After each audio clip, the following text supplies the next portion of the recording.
Hello, it's Holly Rustic again from Grant Writing and Funding, world-renowned grant writer, author of The Beginner's Guide to Grant Writing, as well as podcast host of Grant Writing and Funding. So if you've not checked out the podcast, do check it out, please. So welcome to video number 2 of my free workshop. I'm really excited about this one. Now in this video, I'm going to teach you how to get and keep nonprofit clients. You're really going to understand how you can incorporate your branding and even your time strategies and your productivity, right, on being able to identify the best fit clients for your freelance grant writing business. More importantly, you're going to know how to increase revenue for your business. So if you're a newbie grant writer, but you aren't sure how you can get and keep nonprofit clients, or even if you are a seasoned freelance grant writer, but you've just plateaued and you need to get all your ducks in a row, you'll discover how freelancers like you and me can get and keep nonprofit clients and why it's critical you focus on this right now. In video number 1, we talked about having a blueprint for creating a thriving business. So we really looked at what success means to you. What is your why? What are your goals for the end of the year? And what are your values and how you create a hierarchy of those values?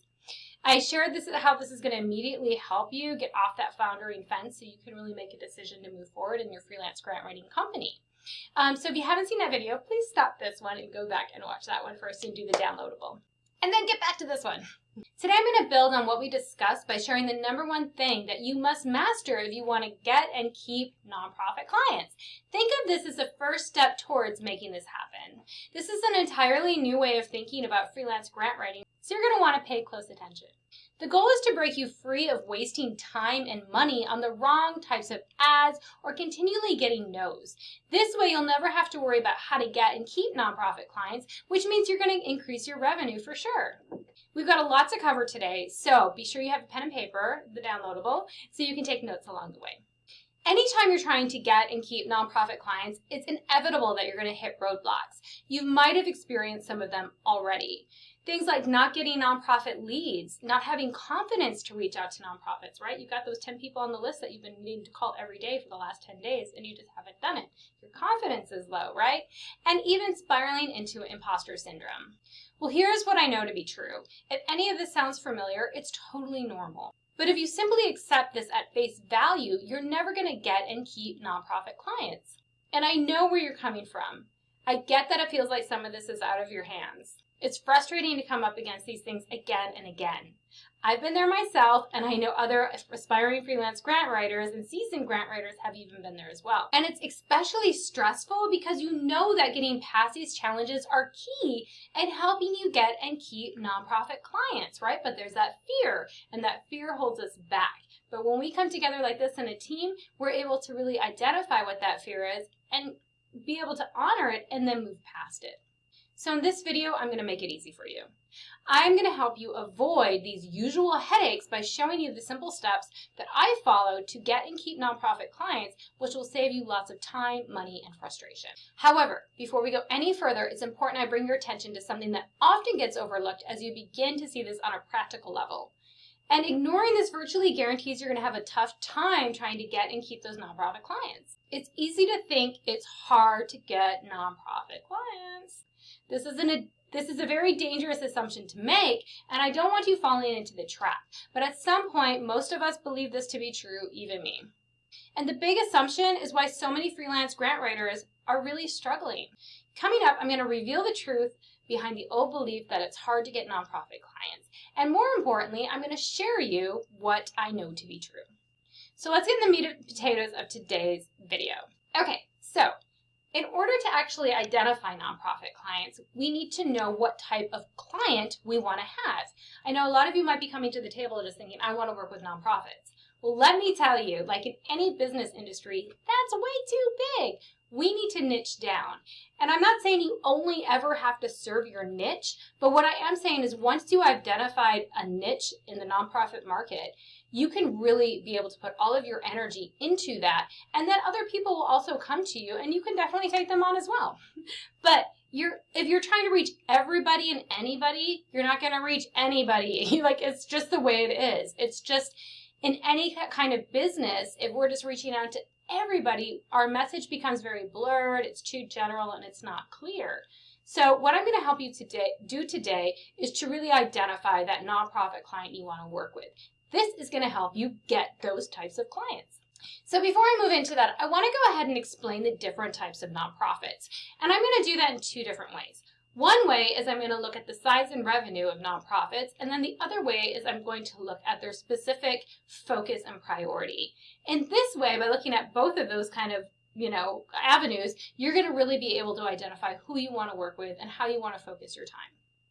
So let's go ahead and start with the different size and revenues of nonprofits. All right, so let's look at the top level here. On the top level, we have the huge nonprofits, the multi-million-dollar revenues, even in billions of dollars. Like, there are some really big nonprofits. And really, according to the trends that we're seeing, there's a huge divide. We're having a ton of small pop-up ones starting, so they have sheer numbers of that's the biggest market. But the biggest revenue market is these big ones. And there's fewer of those. They're bigger, but there's fewer and they have a lot of the revenue. So we are seeing a lot of disparity in these types of nonprofits, which is very interesting. And the bigger ones seem to be growing into mammoth ones. So that's very interesting. And these mammoth ones are what I like to call the cash cows. So, and that's just my coin on it, but it's a lot of fun because I like animals. But it's kind of interesting to kind of look at this to say, okay, we have these huge nonprofits, and there's a lot of pros to working with them. So these are the type of nonprofits, we're looking at the Habitat for Humanity. We're looking at, the main places, the headquarters. We're, Make-A-Wish Foundation. We're looking at these larger foundations, and a lot of them do have smaller chapters regionally, but if you look at the major chapters and you say, okay, these are they're big mammoth ones, they have a lot of funding, and they've already received a lot of grants, a mix of federal and foundation grants. They usually have a big staff. They have a very big infrastructure built out as far as their human resources department, their financial policies and procedures, even just having the bios for their staffing and, knowing who their board of directors are, having the bios there. Information is really easy to find because they really stay up to date on all of that. So those are definitely some pros if you want to work with a cash cow, because a lot of times what they're going to want to come to you as a freelancer is because they just need extra support. They understand how difficult it is to write grants, so they also value that. So definitely a lot of pros to working with a cash cow. Even a lot of times for them, they've already applied for the grants in the past. They've gotten grants for different programs for those grant sources they're applying to. Or if they've gotten no's, they have the feedback, so you can use that. They already have a ton of grants that you can pull information from. And if they don't give it to you, ask for it, okay? Because that could be knowledge that, it's really good for you to have when you're applying for grants. So the pros are amazing, right? What are the cons then to working with cash cows? Why wouldn't you want to?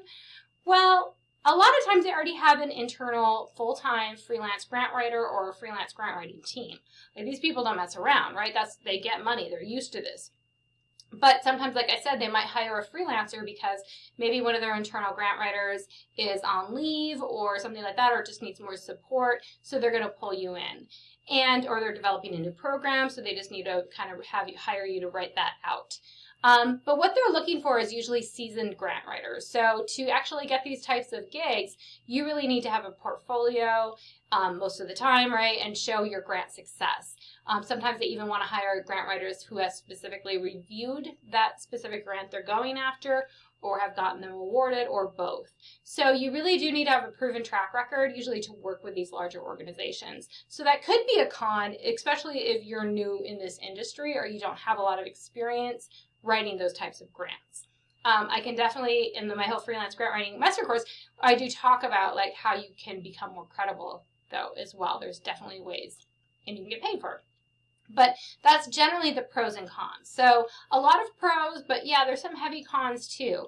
And sometimes too, like grant writers, they just, they don't want to work with these larger organizations because they don't have as much creativity. So that's something to think about. So let's go to number 2 then. The next one I like to look at is the expanding monkey. That's a good animal name. But these are more of the in-between. They're not startups. They've been around for a while. They usually have a mix of grants, federal and foundation, or, not a lot of federal grants, probably a couple maybe at the most, maybe some smaller ones. They sometimes have some state contracts. So they're still wanting to hire you because they need some support, right? They're building out some new programs. And sometimes they do have some of that internal infrastructure developed, but maybe some pieces are missing, like they don't have their fiscal policies and financials, done up yet. So they just, they don't have maybe that map, or they've got to kind of pull together resumes, or they've got to do some other stuff. So there is some kind of back end work sometime with working with Expanding Monkeys. And also, maybe they've built up some credibility, but they really do need your support. They don't have a full-time grant writer a lot of times, or that grant writer is also doing grant management and a couple other things. They're wearing a few hats. So the Expanding Monkeys are really great to work with, because a lot of times you're working on a variety of grants for them, or you're winning their first really big grants, and you're also helping develop some of the program with it. So you have a lot, to do behind the scenes, as far as it's not just a cookie cutter project that they're saying, here, write this, but they're saying, this is our idea. Can you help kind of piece it together and make it really solid? So you're kind of doing more of that. So that can be definitely a pro. And usually they also understand the value of a grant writer. So the cons, of course, of working with an Expanding Monkey is that maybe you don't want to develop those types of programs, but that's about it. Like, there's not a lot of cons with working with Expanding Monkeys. Expanding Monkeys are a really good place to be. They can really help you, of course, develop your skills a little bit more. But of course, another con with that, I guess there is one more, is to say that they might also require more of a track record. So they do want to find certain grant writers, and they go back and forth a lot on that and the budget, because, they have the budget for it, but they're very close to it. So they want to make sure you have a very valid record of receiving grants and securing grants, that sort of thing. Okay, and number 3, it's usually everyone's favorite almost, like, it's amazing to me, but it's the startup. And what I like to call them is the pups, right? I call them the startups, the pups. And these are organizations that, they might just be fresh out of the gate, handed in their articles of incorporation and bylaws. Maybe you even help put those together for them. Yes, that is a side service you can do. And, they're really wanting to they're going forward. They want to start this nonprofit. They're getting it off the ground. Maybe they're in the first year or two. They've received under $100,000 annual operating income. So, they're starting out, right? And there is a lot of pros, of course, to working with startups and working with these pups, is you really get to help them, like, develop almost everything, right? So, which is a lot of fun for people, especially if you're starting in this space and you really need the experience, because they're going to you're a couple steps ahead of them, right? Maybe you're not a yard or a mile ahead of them, but even though you're a few steps ahead of them just by watching these videos, you know more than them, and they're still going to look at you as the expert, and they're still going to rely on you, and they're still going to respect you, right? It's fantastic, and you can really do a lot for them because they're just starting out, so you can really move mountains quickly for them, which is amazing. That's an amazing feeling. It's also fantastic to help win a nonprofit, like their first grant or like their first large grant, right? So much fun. And the other positive, of course, is that a lot of times you're working with the founders of the nonprofit, and they are like the most passionate about the nonprofit, right? It's usually because, something in their life led them to start that because they saw a gap in society, and they're super passionate. So there's a lot you can also do as far as the other services with startup nonprofits. Sometimes they're just not grant ready, but hey guys, you can still do board training. You can still do a nonprofit organization audit. You can do a lot with them to help them get ready for grants. So definitely a lot of fun. And of course the cons, you're like, okay, that sounds like fun. The cons is that a lot of times they don't have the budget to pay you, so they want you to do pro bono work. So we're definitely going to talk about in our next video about pricing and packaging. But, that's something that, that maybe you're at too, though. Maybe you're an intern. Maybe you do want to volunteer until you get the experience. So that's something you can really get your foot in the door and do. So that's actually more of a pro, but on the same time, you might not be getting paid for it, right? So there is that con. And of course, the other con is you don't like to build up the entire infrastructure, because a lot of times you are going to be writing the resumes at that point in time that are formatted for grants, right? You're going to be writing the job descriptions. You're going to be maybe writing the letters of commitment, and you're going to be doing all of the things that you need to do to get them set up. So, I mean, that could be added services as well, but if you don't like to do a lot of that development work, you basically just want something handed to you and be like, write the grant, you might then think more of the cash cows or the Expanding Monkeys versus the pups. So the pros and cons, of course, once again with the pups, the pros is there's a lot of diversity, a lot of creativity, a lot of passion, and you get a lot of experience, if you don't have a track record yet of securing grants. And of course, the cons are that there's just not that budget there potentially. And if you don't like developing a lot of those things, then you might look at going to the other and marketing towards the other nonprofits. So that was my first side to say, these are the different types of the nonprofits according to size and budget, right? So that is one way that you as a freelance grant writer then can then say, okay, I stepped in here saying, I just want to serve nonprofits, but now to actually get and retain clients, I really need to niche down more and understand who I want to reach out to, because it's not just everybody and their brother anymore, right? Now you can specifically say, oh, and my personality jives with this type of nonprofit a little bit more, so I should probably work with them. So that is one great way, just very easily as you're going through this recording, this video, to start really rethinking how your business is going to operate. And of course, the second side of that, like I said I was going to explain to you, is the different priorities of the nonprofit. Now, what do I mean? Okay, and of course you have a combination of the two. I'm going to show you that too. But what I mean by this is to say I am super passionate about at-risk youth, right?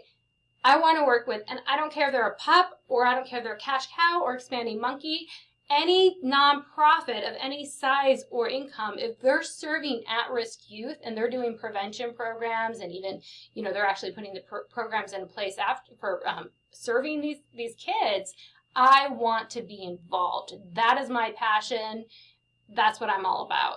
Okay, so you can see now there's still a focus, even though I'm working with a variety of nonprofits. So maybe it's a startup nonprofit that serves youth and they've never received a grant, and I'm going to help them, and it's going to be so much fun. And then maybe they've been a nonprofit around forever, and you know they're building out a new project and they want help for a huge federal grant. I'm going to help them. Now, the pros of actually approaching it more like that are also many, right?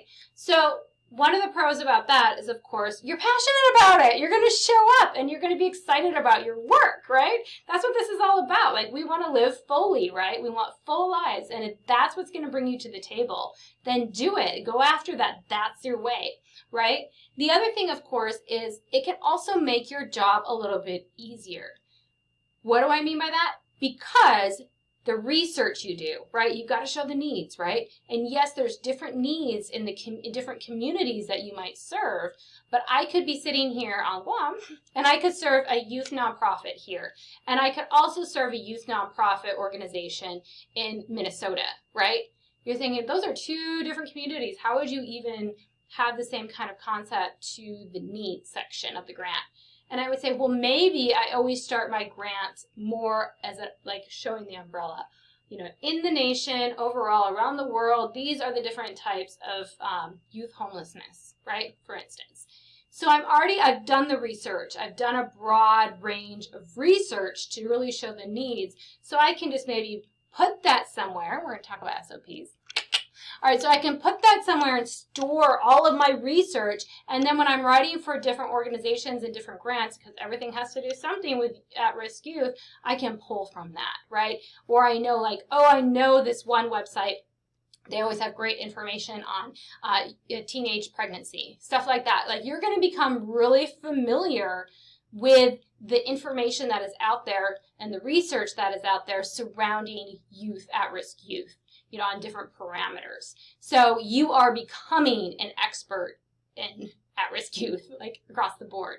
The other pro about that is that all of a sudden you're writing some of the same grants.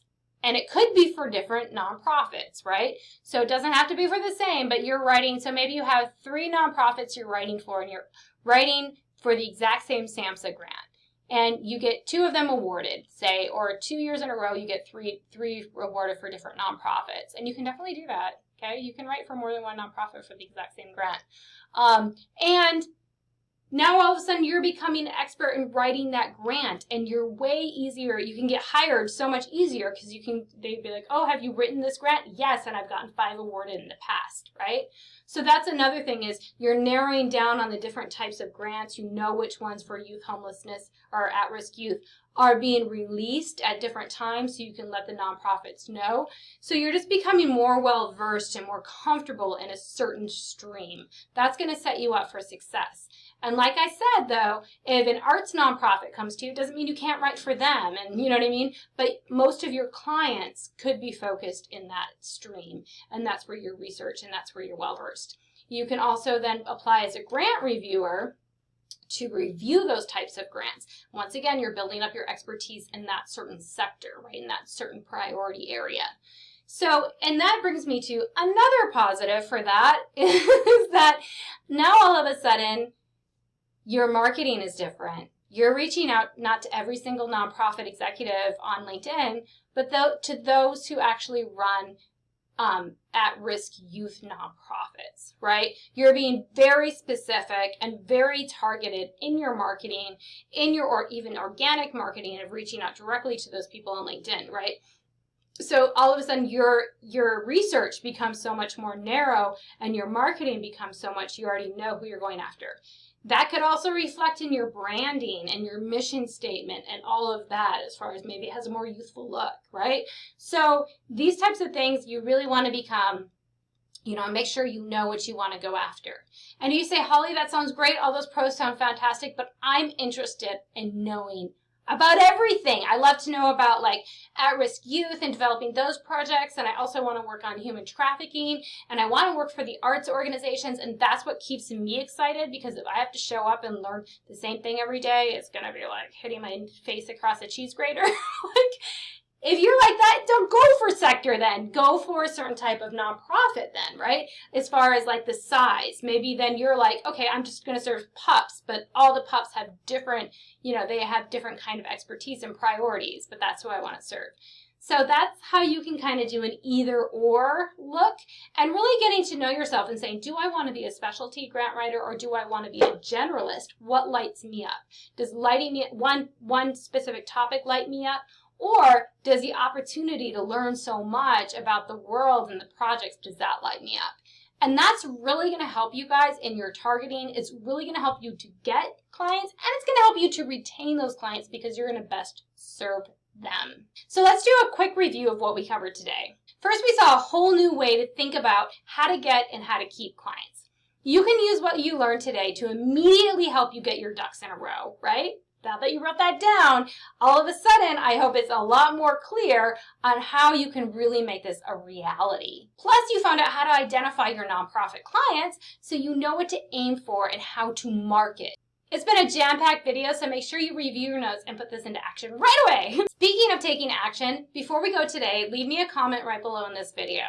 Tell me what life would look like a year from now once you've applied all of this. Knowing how to get your ducks in a row absolutely helps you to increase revenue for your business. What does that look like to you? Get clear about the impact it's going to have on your life, the lives of your family, and those around you. So let me know in the comments below. And if you found this video useful, please share it on Facebook. You can share it anywhere on social media. Please share it with people that you think would really benefit from watching this.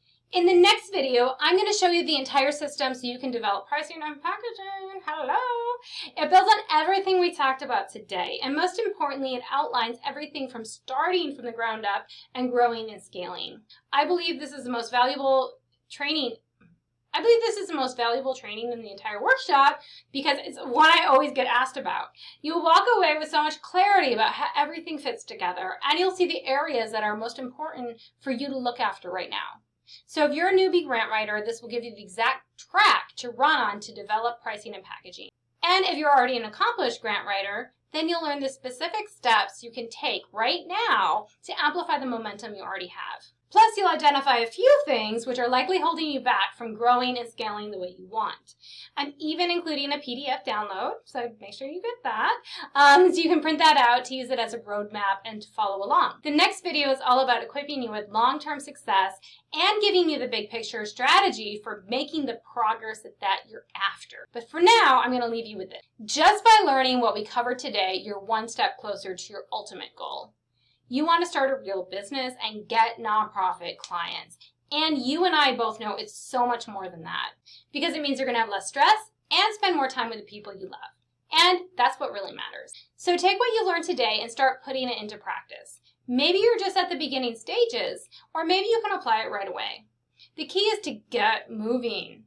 You'll want to take these small steps, which will get you right where you want to go. Next up, I'll share the system which will help you start a real business and get nonprofit clients. I'm excited just knowing what a difference this will make. I can't wait to see you in the next video.